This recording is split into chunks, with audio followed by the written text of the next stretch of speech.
les actes de fourberie, de vol, Ouais. d'incivilité dans les entrepôts ou dans les établissements de nuit, dans les magasins, évoluent. Donc nous, notre objectif, c'est d'évoluer avec cette délinquance, de pouvoir la contrer et la couper au niveau de la source.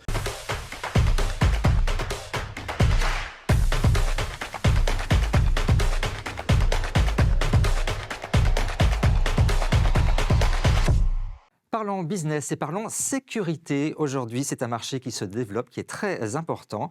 On en parle avec Steven Seksek. Bonjour. Bonjour. Vous êtes PDG du groupe Proximo. Abdel Saki, bonjour. Bonjour. Vous êtes représentant commercial et formateur. Alors, vous avez créé Proximo Sécurité. Vous proposez des services de sécurité privée. Quels services exactement, pour qu'on ait une bonne idée? Effectivement, je peux comprendre tout à fait la question. Les milieux de la sécurité sont divers. Ouais. Nous avons des milieux, donc avec la sécurité comme la surveillance humaine des biens et des personnes. Nous avons la sécurité dite incendie, hein, la protection des bâtiments sur tout l'aspect incendie, gestion d'alarme. Nous avons justement par rapport à la gestion d'alarme ce qu'on appelle des agents rondiers intervenant sur alarme, qui est encore une autre partie du métier, qui reste sur la partie agent de sécurité privée.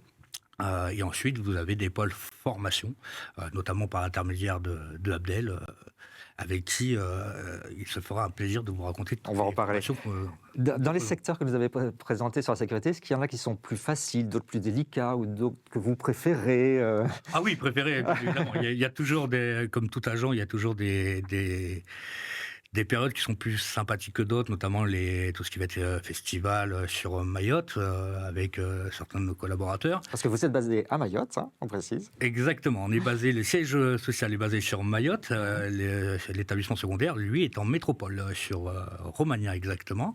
Et bientôt, alors on a pour le moment qu'une petite boîte postale, mais on aura bientôt donc l'établissement tertiaire sur La Réunion, où on a déjà notre directeur opérationnel présent sur l'île. Alors, ce qui est intéressant, c'est que vous allez au-delà de la surveillance classique. Vous proposez aussi des conseils et des audits. Expliquez-nous. La partie audit, qui est une partie assez intéressante pour toute entreprise de sécurité privée, permet de faire remonter finalement les défaillances que vous allez avoir au sein d'un entrepôt, au sein d'un magasin. Et ça permet aussi d'améliorer notamment les problèmes d'incendie, les problèmes de secourisme que vous pouvez avoir, ou d'autres soucis inhérents à l'entreprise et au métier. Concernant la deuxième partie, cette deuxième partie que vous avez stipulée tout à l'heure, qui n'est pas de l'audit, qui est là pour faire du conseil, la partie conseil reste très très importante. Elle n'est pas une partie commerciale. Aujourd'hui, les gens, tout le monde commence à avoir besoin de sécurité, que ça peut être pour sa petite résidence, comme nous proposons des services de sécurité résidentielle, comme une entreprise, du gardiennage ou de la sécurité en magasin. Aujourd'hui, les personnes, quand on vous appelle, on vous demande de la sécurité, mais on ne sait pas ce qu'on entend par sécurité. Ça, ouais. Donc nous, notre rôle, avant de prendre les gens pour des chiffres, c'est surtout de leur expliquer ce qu'il est possible de faire ou non. On ne peut pas faire venir un agent de sécurité pour moins de 4 heures, on ne peut pas leur faire plus de vacations que de 12 heures. Et donc ça, les gens ne sont pas au courant. Et malheureusement, vous avez, comme dans tous les métiers, certaines personnes qui peuvent en abuser. Et nous, notre rôle premier en tant qu'entreprise sérieuse, c'est de pouvoir rassurer nos clients, notamment par les audits, mais aussi par nos conseils qui sont pas facturables, qui sont des conseils précieux pour les... Abdel, ouais. Ce qu'il ne faut pas oublier, c'est que la société évolue.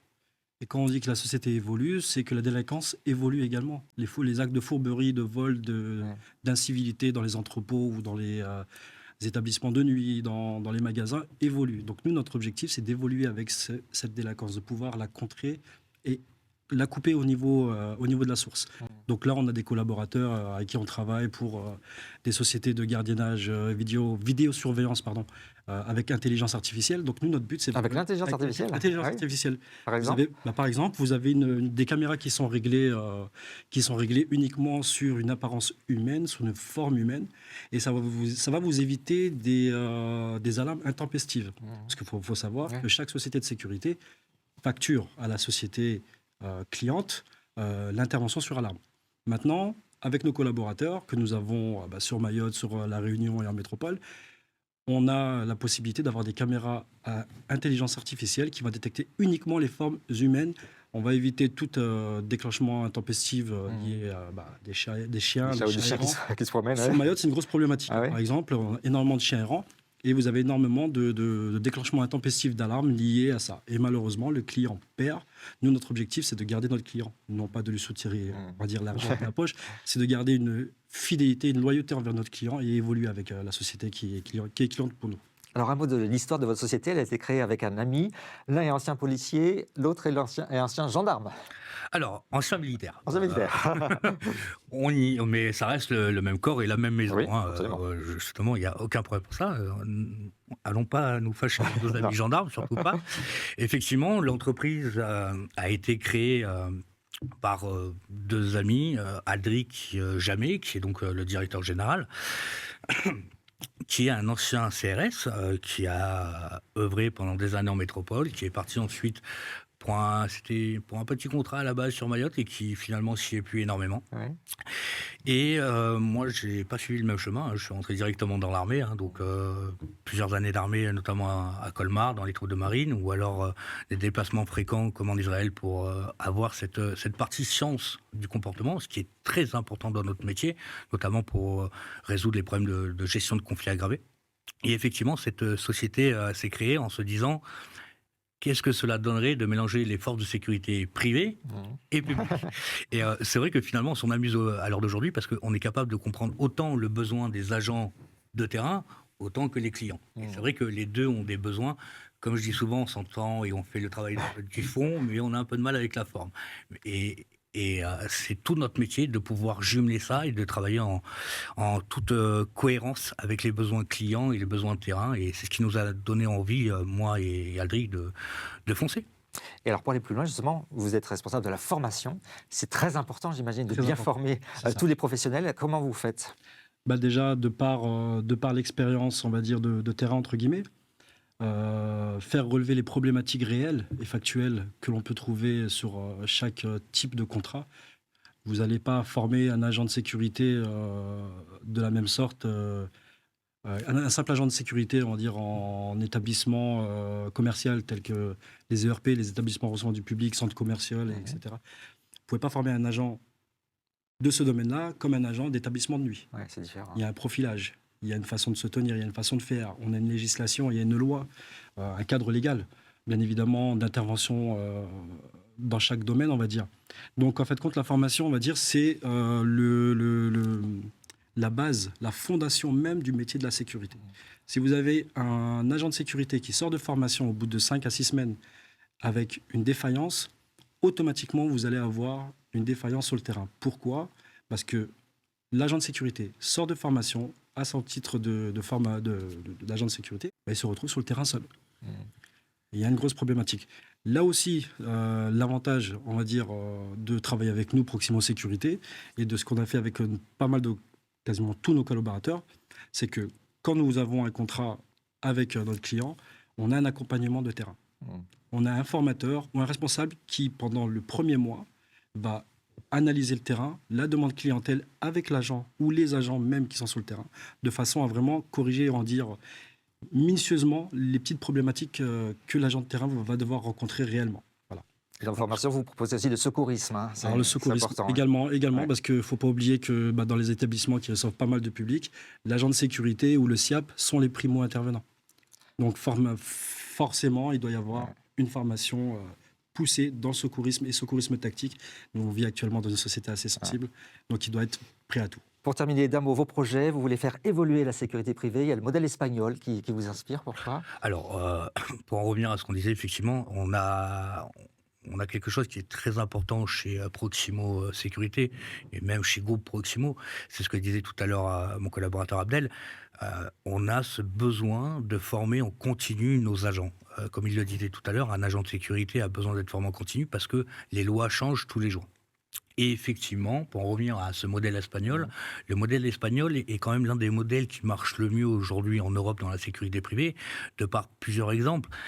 Je vais en prendre deux tout simples parce que il faut pouvoir laisser la place et le temps de parole, mais on a notamment la tenue qui est la même pour tout le monde. Aujourd'hui, il y a un article très simple qui nous est donné et obligé de respecter, c'est qu'on ne doit pas avoir des tenues qui se rapprocheraient de la tenue des forces de l'ordre, de par la couleur, etc. Donc aujourd'hui, vous avez beaucoup d'entreprises qui vont acheter du matériel, comme ça a pu nous arriver, des équipements et qui, au bout de 2 ans, ont dû le changer. Le modèle espagnol a cet avantage d'avoir, pour tous les agents de sécurité, la même tenue. Mais pas que. On a aussi un développement d'agents de sécurité qui peut être armé de catégorie D, donc tonfa, gazeuse, menottes, pour les établissements de nuit ou, comme vous le voyez en Espagne, pour tout type de magasin. Ce qui est en soi assez, assez fascinant, parce qu'à l'heure d'aujourd'hui, vous êtes en France où, par exemple, avec tout le respect que je dois à leur métier, vous avez des contrôleurs de bus qui, eux, sont assermentés, mais vous n'avez pas d'agent de sécurité assermenté. C'est quelque chose qui est compliqué, mais on a quand même la chance d'avoir le CNAPS, qui est notre autorité régulatrice, qui fait le job correctement, dans le temps, et les choses se feront correctement, j'en suis persuadé. Et pour finir, vos projets de développement, vous voulez aller où? À l'étranger? Donc là, l'objectif, c'est de se développer, de s'étendre, hein, bien évidemment. Bien sûr. On a pas mal d'ouvertures, on va dire, sur l'Afrique, actuellement, pour des projets de formation, pour des projets d'accompagnement, pour le moment. On a les Comores qui nous ont sollicité pour certaines missions, Madagascar. Là, actuellement, il y a la Coupe d'Afrique 2025 au Maroc qui arrive. Donc, on a des contacts dans l'objectif d'évoluer. La Coupe du Monde 2030. Voilà. On est très ouvert à ce niveau-là. Voilà, très beau projet.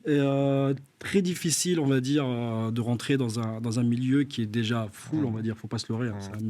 Ça fait des années que la sécurité existe. Il y a déjà des entreprises très solides qui sont sur place. Nous, on n'est que le petit poussé. Qui arrive et qui grandit. Voilà, le petit poussé, mais avec une belle motivation. Et sincèrement, on remercie nos collaborateurs, hein, nos partenaires. Si on peut. Oui, rapidement. Si on peut, d'un mot. Alors, on va remercier nos collaborateurs comme Colas, Tetrama, le groupe Mousquetaire, Intermarché, et puis nos organismes formateurs comme JPM Conseil qui a fait le job et qu'on remercie. Et voilà. Je voulais aussi remercier évidemment Colas, hein, qui est vraiment un de nos premiers partenaires sur Mayotte, mais également DGM Construction. Donc tout ce qui est charpente, qui nous a accompagnés aussi sur le terrain, Weston Global. Donc on leur remercie de nous motiver à pouvoir avancer plus haut et monter, toujours plus avancer, fort, voilà, toujours plus fort et toujours plus haut, voilà, toujours plus fort, exactement. Eh bien, merci de nous avoir présenté ce groupe Proximo. Merci d'être à vous. venu sur le plateau de Parlons Business. Nous on se retrouve bientôt pour un prochain numéro.